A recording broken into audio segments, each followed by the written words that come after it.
My name is Dr. Jimpa. Majority of the people who have attended His Holiness the Dalai Lama's teachings would recognize me from my face. I've been the principal interpreter to His Holiness for nearly 30 years now. I've been formerly a member of Gandhin Shatse Tokang Monastery from South India, and now a principal English interpreter to His Holiness, and also chairman of the Mind and Life Institute. Gandhin Shatse Tokang Monastery is part of Gandhin Monastery, which was founded in 1409 by the great Tibetan master Tsongkhapa, the founder of Gelug tradition. And Shatse Monastery is part of that. And within that, Tokang Monastery, or Tokang Kamsen, was established by Jelodo Chogyong in the early 15th century. And Jelodo Chogyong was a great Kala Chakra master, and it was Jelodo Chogyong who founded Tokang Monastery. And ever since, Tokang Monastery has been an important part of Gandhin Monastery and Gandhin Shatse. I'm very happy to let you know that there's going to be an important monastic tour from this community coming to North America. And I have personally been myself a member of this community when I was a monk in the late 70s and 80s. And I know the members of the community. This is in fact my own monastic home, and I hope and wish and urge anyone who happen to be living in an area where the Gandhin Shatse Tokang tour is visiting, to really take the opportunity to come and meet with the monks and really enjoy their presence and participate in the cultural experience that they are bringing. The monks will be actually offering various kinds of activities,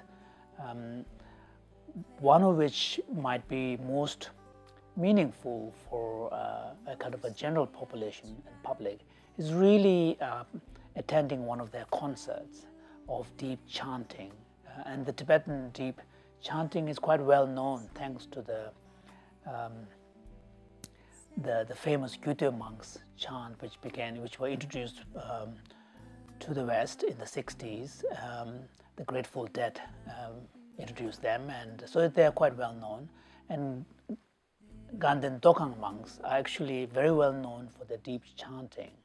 And simply to be attending one of these concerts where you will have an opportunity to experience a sense of deep stillness, closing your eyes, listening to the chant, and the rhythm and the cadence of the chanting, which goes from a deep guttural deep chanting to a high-pitched note in a kind of a very rhythmic and soothing, almost like kind of an earthy quality, which can almost feel like being led gently into a deep meditative experience. And it can be a powerful spiritual experience, regardless of whether you are a religious or not. My own belief is that when it comes to spiritual experience, it transcends the differences and diversity of specific religious doctrine and teachings. And the other thing that the monks are very good at is and known for is the construction of sand mandala, the colored sand mandala. And the mandalas literally represent sort of the picture of the human mind and various levels and subtleties of the human mind. And particularly the way in which mandala portray the kind of various aspects of the human mind is actually quite powerful, and it is done through the combination of symmetries, as well as powerful kind of primary colors, which are so characteristic of the Tibetan religious culture. For example, the 5 primary colors constitute the core of the mandala painting. These are white, red, yellow, green, and blue. And each of these colors represent one of the 5 elements. And together, they also represent the spectrum of human emotion. And the mandala is, in some sense, an idealized image of what a perfected state of a human mind would look like. So being able to witness the monks making the mandala with such focus and attention, almost as sort of a deep mindfulness and presence, is a powerful experience. And also, once the mandala is done,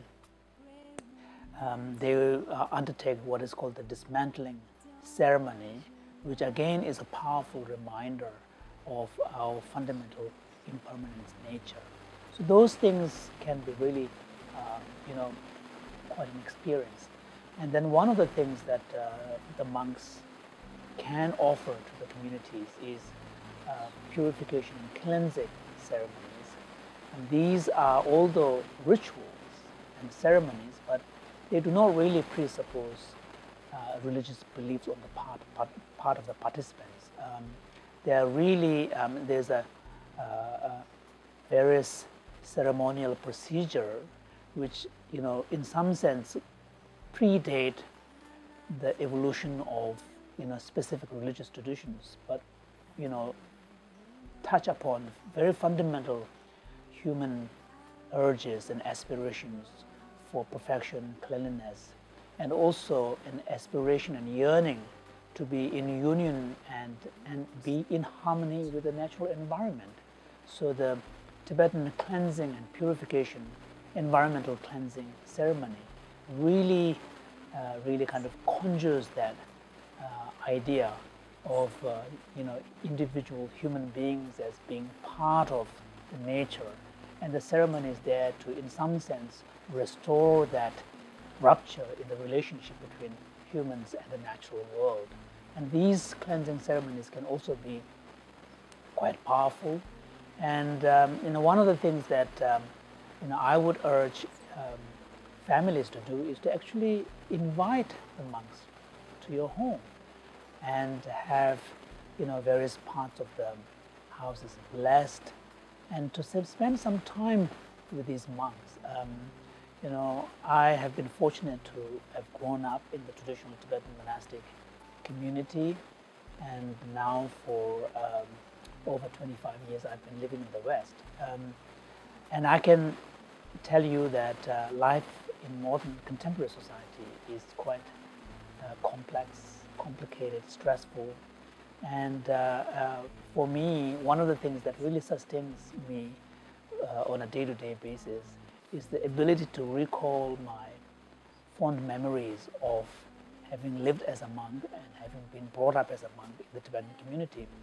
And so these monks will be able to bring to your home and into your life a sense of ease with the life, and also a joy and kind of a natural ease of being a human being, and which often we forget. We take ourselves very seriously, and we often get stressed, and there are so many things that come, demand our attention, and we move on to the next, and we never really take time to sort of step back and reflect and savor the experience and kind of take a pause. And so the presence of these monks in your local community would be a real opportunity to give yourself that pause, to be able to take stock of your life and remember that joy is an important part of a spiritual experience as well. So I think these are things that the monks can offer. And on your part, one of the aims of this tour is to raise some funds for the restoration and reconstruction of the monastery in southern India. And this is a community that needs a lot of assistance, and I'm very grateful that the Sacred Stream Foundation in San Francisco has very generously hosted them on this tour, and you can assist them, and on your part you can really help contribute towards the continued kind of flourishing and restoration of this particular community, which is part of a very important ancient Tibetan institution of Ganden Monastery. And in future, if you ever get the chance to travel to India, you will then have a community to return to and make a personal connection with. And the monks in the southern India, Ganden Monastery, will be very happy to receive you. And so in that sense, not only is it an opportunity for you to participate in a cultural experience which will enrich your life, but also this could be an opportunity to establish a new relationship in your life and in your family's life, where you could have, in some sense, a kind of a spiritual affinity with an important Tibetan community back home. So Jimpa, I just want to tell you how much it means to us to be able to participate with you and to be able to serve the Ganden Shartse monks. It really is a big deal for us. Yes. And I feel like, sorry. I feel like, we've worked hard. We've worked hard to create the foundation of the sacred stream. And we've tried hard to listen to what's being asked of us. And, how we can best serve the Dharma. And we've had a lot of structures that we've had to put into place. We've really created it from the ground up. Sure. And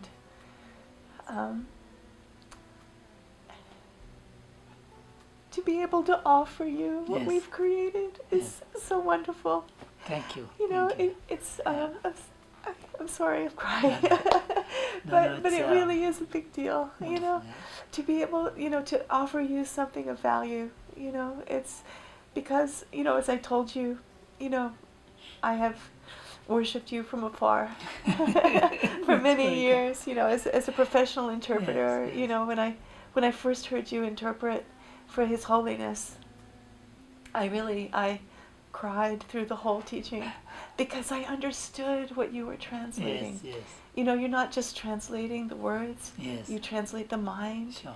And I learned so much from you in that. As a professional interpreter, there's this ineffable transmission when you're translating that teaches me. Yes.